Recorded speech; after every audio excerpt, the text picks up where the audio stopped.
Only 8 of his companions had survived the struggle, though he hadn't seen his oldest son since the first clash of arms. The boy had been scouting the path ahead, and Korkhask hoped he survived to carry word back to the Khan.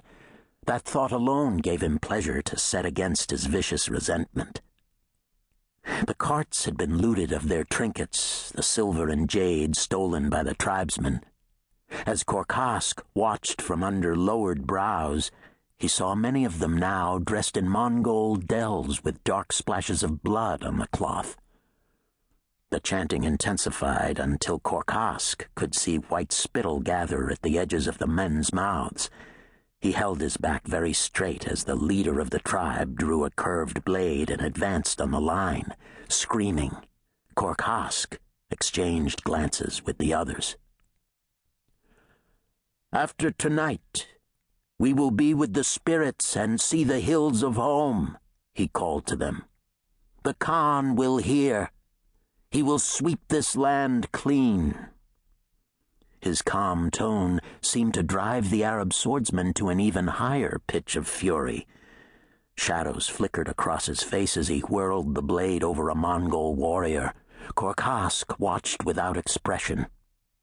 When death was inevitable, when he felt its breath on his neck, he had found all fear could be put aside, and he could meet it calmly.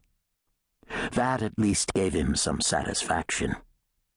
He hoped his wives would shed many tears when they heard.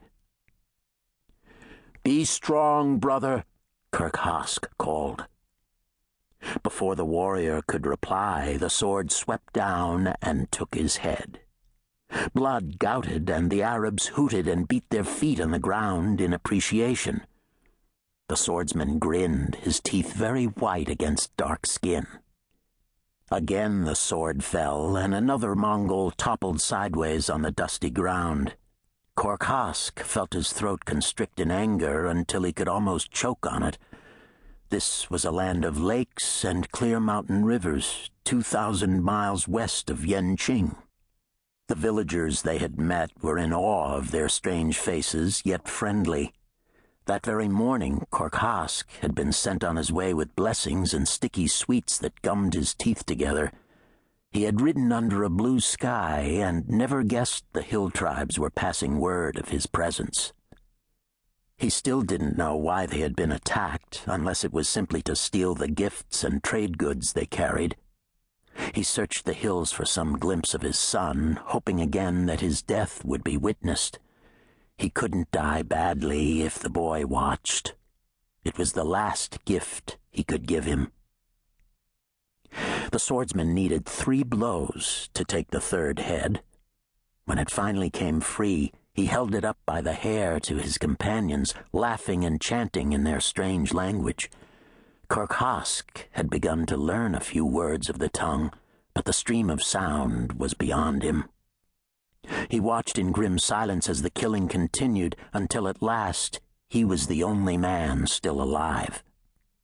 Korkhask raised his head to stare up without fear. Relief filled him as he caught a movement far beyond the firelight. Something white shifted in the gloom, and Korkhask smiled. His son was out there signaling. Before the boy gave himself away, Korkhask dipped his head. The distant flicker vanished, but Korkhask relaxed, all the tension flowing out of him. The Khan would be told. He looked up at the Arab warrior as he drew back the bloody length of steel. "My people will see you again," Korkhask said. The Afghan swordsman hesitated, unable to understand.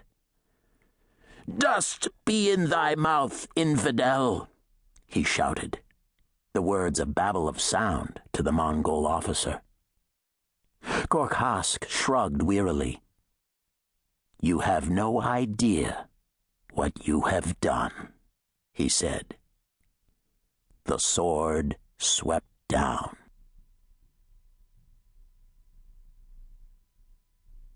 Part 1. Chapter 1. The wind had fallen on the high ridge.